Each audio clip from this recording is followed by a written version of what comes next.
Hello দোস্ত, নমস্কার। Welcome back to my channel. আশা করছি আপনারা সবাই ভীষণ ভালো আছেন। আমিও আছি মোটামুটি ভালো। এখন হচ্ছে সময় ওই 10টা মতো, আর আজকে হচ্ছে বুধবার।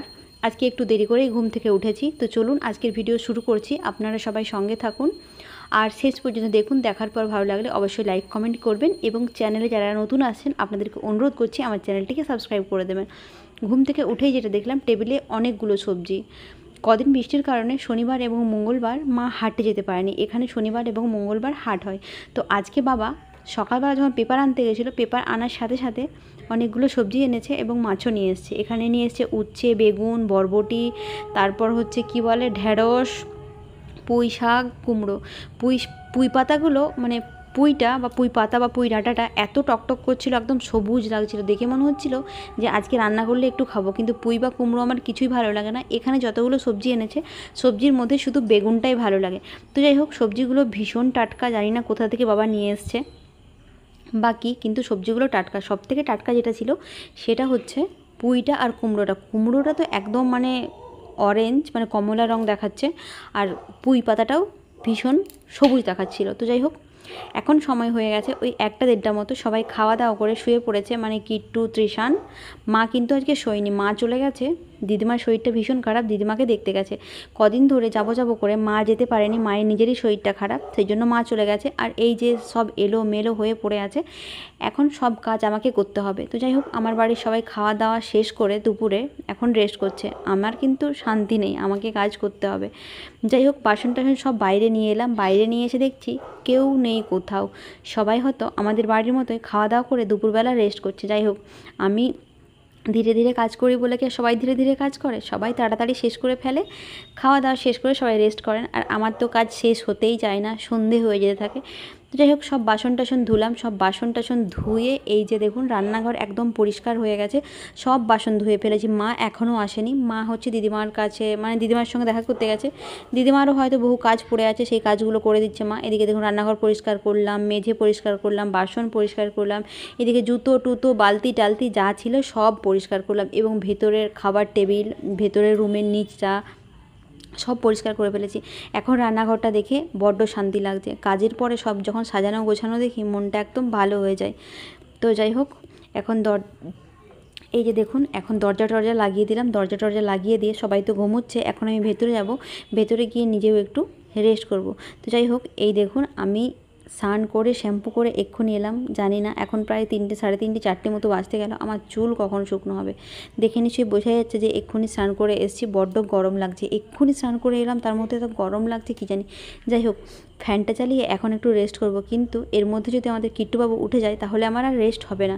আমার পেছন দিকে দেখুন সবজিগুলো সব জমা করে রেখেছি। তো যাই হোক, একটু রেস্ট করলাম। এখন বাজে ওই 5টে, সাড়ে 5টা মতো। মা গেছে দোকানে আটা টাটা কিছু আনতে। এদিকে দুই ভাই রেডি হয়ে চললো।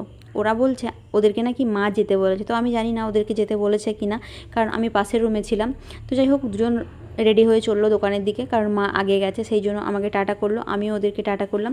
তো এইখানে বসে আমি ওদেরকে একটু তাকিয়ে থাকি। যখন ওরা দুই ভাই দোকানের দিকে যায়, এখানে বসে আমি একটু তাকিয়েই থাকি যতক্ষণ না দোকানে পৌঁছালো। তো সেই জন্য এখানে বসে বসে ওদেরকে তাকাচ্ছি আর ভিডিও বানাচ্ছি। তো যাই হোক, ওরা দোকান থেকে এলো। তৃষান, কিট্টু এবং মা নিয়ে এসছে আটা, ডাল, দেশলাই, সাবান, মশা মারার ধূপ, সব কিছুই। আমাদের বাড়িতে কিন্তু শুধু যদি পরোটাটা হয় তাহলেই আমি খাই। রুটি ভালো লাগে না। রুটিটা কিন্তু প্রত্যেক দিন বাবা খায়, মাও খায় কোনো দিন রাত্রেবেলা রুটি, আবার সকালবেলা চায়ের সঙ্গেও রুটি খায়। কিন্তু আমার না ভালো লাগে না রুটিটা, পরোটা হলে একটু ভালো লাগে। সে আটারই পরোটা হোক বা ময়দারই পরোটা হোক। যদিও আমাদের বাড়িতে আটার পরোটা হয় না, ময়দারই হয়, কিন্তু মাঝে মধ্যে একদিন দুদিন আটারটা খেতেও ভালো লাগে। আমার শ্বশুর বাড়িতে আবার আটার জিনিসটাই বেশি হয়। রুটি বলুন, পরোটা বলুন, পুরি বলুন, যাই হোক, ওদের আবার আটারটা বেশি হয়। তো যাই হোক, ওরা কিন্তু দারুণ বানায়, আর ওরা কিন্তু মানে আমাদের মতো তেলে বানায় না, ঘিতে বানায়। তো যাই হোক, এদিকে হচ্ছে কিট্টুবাবু মাকে কিছু নালিশ জানাচ্ছে, মানে ওর খাবারটা মা রেডি করে দিয়েছে, ছাতু আর দুধ। মা আমাকে বলছে খাইয়ে দিতে, মায়ের কাছে ও কিছুতেই খেতে চাইছে না, সেই জন্য ও বলছে খাবো না। আর যখনই দেখেছে আমি ভিডিও করছি, তখন মুখে ঢাকা নিয়ে নিল, বলছে কিছুতেই ভিডিও করতেই দেবো না। আর এই যে বাবা এখানে খাটে বসে আছে, চাটা সবার খাওয়া হয়ে গেছে। এখন মোটামুটি সবাই যে যার কাজ করছে, মানে সন্ধেবেলা কার কী কাজ আছে, কে কী করবে, সেটাই এখন পরামর্শ চলছে। কিট্টুবাবুকে আমাকে খাবার খাওয়াতে হবে, তৃষানবাবু পড়তে বসবে, তৃষানবাবুকে আমি পড়াবো না বাবা পড়াবে, সেটাই চলছে। দেখতে দেখতে মা যে দোকান থেকে ডাল এনেছিল, কিট্টুবাবু ওই ডালটা ঢেলে দিল। মা আমাকে তখন বকতে শুরু করলো, তুই ওকে দেখিস না কেন? আসলে আমি ফোনে রয়েছিলাম। যাই হোক, ফেলেছে তো ফেলেছে, ছোটো বাচ্চা একটু আধটু দুষ্টুমি করবেই, বাচ্চা দুষ্টুমি করবে না তো কি বুড়ো করবে, তাই না?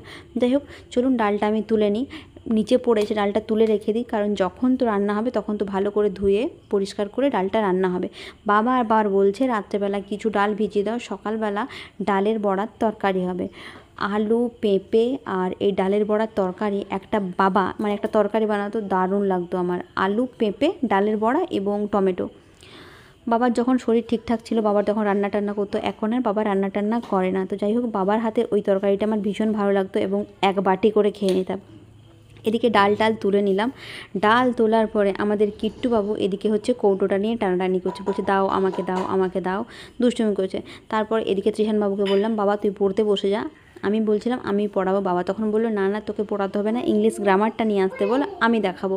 সেই জন্য তৃষানবাবু এখানে গ্রামার বই নিয়ে পড়তে বসে গেল।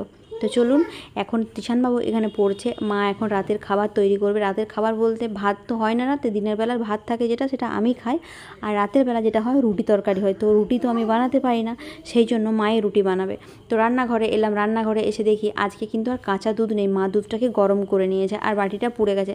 আসলে না, স্টিলের বাটিতে দুধ টুধ গরম করার কাজগুলো ঠিক নয়, একটা অ্যালুমিনিয়ামের বড় দেখে আমাকে বাটি কিনতে হবে, অনেক জিনিস কিনতে হবে, বহুদিন ধরে বলছি এটা কিনবো ওটা কিনবো, কিন্তু হয়ে উঠছে না। যাই হোক, মা এখানে চা বসিয়ে দিয়েছে, বেশি চা নয়, কম করে। আজকে সকালবেলার চাটা ভালো হয়নি, সকালবেলার চাটা খেয়ে মনটা ভরেনি। এখানে এসে রান্নাঘরে দেখলাম মা কম করে চা বসিয়েছে। মাকে বললাম এত কম কেন চা বসিয়েছে? মা বললে ওটাই হয়ে যাবে। আবার আমার তো চা আমি একা একা খেতে পারি না, সবাইকে ভাগ করে খেতে হয়। মানে তৃষানবাবু বাটি নিয়ে চলে আসে, কিট্টুবাবু বাটি নিয়ে চলে আসে, ওদেরকে একটু একটু দিতে দিতে দেখি আমার ভাগে থাকেই না। তো যাই হোক, দেখুন একদমই কম চা হয়েছে। চাটা দেখে মন খারাপ হলো। মন খারাপ হলেও আর কি করব, মন খারাপ হলেও আর কিছু করার নেই। মাকে যদি বলি এখন আলাদা করে আবার এক গ্লাস চা করে দাও, মা কিন্তু করবে না। কিন্তু মা জানে আমি একটু বেশি চা খাই, তারপরেও কত কম চা করে দেখি। যাই হোক, এই চাটা আবার ভাগ করতে হবে। কোথায় যে গেল কি জানি বাবা, ওরা দেখলেই এখন চলে আসবে যে আমি চা খাচ্ছি, ভাল লাগে না। চলুন জল টল খাই। তারপরে জল টল খেয়ে চা খাওয়া শেষ হতে পাশের রুমে কিট্টুকে নিয়ে এলাম, কারণ মা এখন রুটি বানাবে, বাবা এখন তৃষানকে পড়াবে, আর আমি ওকে এখন নিয়ে থাকবো। ওকে যদি না দেখি, ও গোটা ঘরের মধ্যে কাজ করে বেড়াতে থাকবে, জল ঢেলে দেবে, কোথায় কি ফেলে দেবে, কি করবে তার কোনো ঠিক নেই। এই যে একটু মানে রিজেক্ট আটা ছিল, ওই আটাটা ওকে মাখিয়ে দিলাম, ওই আটাটা নিয়ে এখন ও মহা আনন্দে খেলেই যাবে যতক্ষণ না ওর মানে মন অন্যদিকে ঘুরছে। তো যাই হোক, কিট্টু এখানে খেলছে, খেলুক, আমি বসলাম ভিডিও যাবতীয় যা কাজ করতে। বাইরের দিকে দেখলাম অন্ধকার হয়ে গেছে, দূরে লাইট দেখা যাচ্ছে, ওইটা হচ্ছে বাজার। আমাদের বাড়ির এখান থেকে বাজারটা দেখা যায় বলতে পুরো দেখা যায় না, একটু একটু দেখা যায়। ওই যে বাজারে লাইট জ্বলছে, চারিদিকে বাড়িতে লাইট জ্বলছে, ওইগুলোই দেখা যাচ্ছে। তারপর বাইরের দিকের ভিডিও করে আবার কিট্টুর সামনে এলাম। কিট্টুর সামনে এসে তারপর আবার চারিদিকটা একটু ভিডিও করে নিলাম। পাশের রুমে এসে দেখলাম বাবা এদিকে তৃষানকে পড়তে বসিয়ে দিয়েছে, তৃষানও পড়ে যাচ্ছে।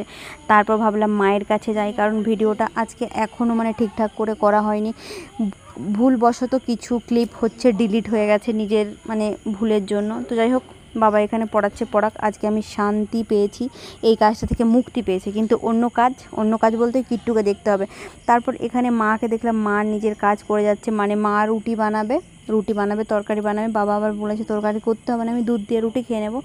কিন্তু মা হচ্ছে দিদিমার কাছ থেকে দুধ আনতে ভুলে গেছে, সেই জন্য মা এখানে রুটি তরকারি বানিয়ে দেবে। আর আমি যে প্যাকেট দুধগুলো খাই, ওই দুধগুলো তো বাবা মনে হচ্ছে খাবে না, কারণ প্যাকেট দুধটা রাত্রে বাবা পছন্দ করে না।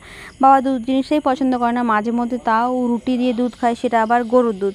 তো যাই হোক, কাছের রুম থেকে এলাম, এখানে লক করে দিই, নাহলে এই রুম থেকে কিট্টুবাবু ওই রুমে চলে যাবে। ওর দাদা পড়ছে, ওকে বিরক্ত করবে, মা রান্না টান্না করছে, ওকে বিরক্ত করবে এবং বাবাকেও বিরক্ত করবে। তো যাই হোক, আজকের ভিডিও এই পর্যন্তই। নেক্সট ভিডিওতে আপনাদের সঙ্গে আবার দেখা হবে। ততক্ষণ আপনারা সবাই ভালো থাকবেন, সুস্থ থাকবেন।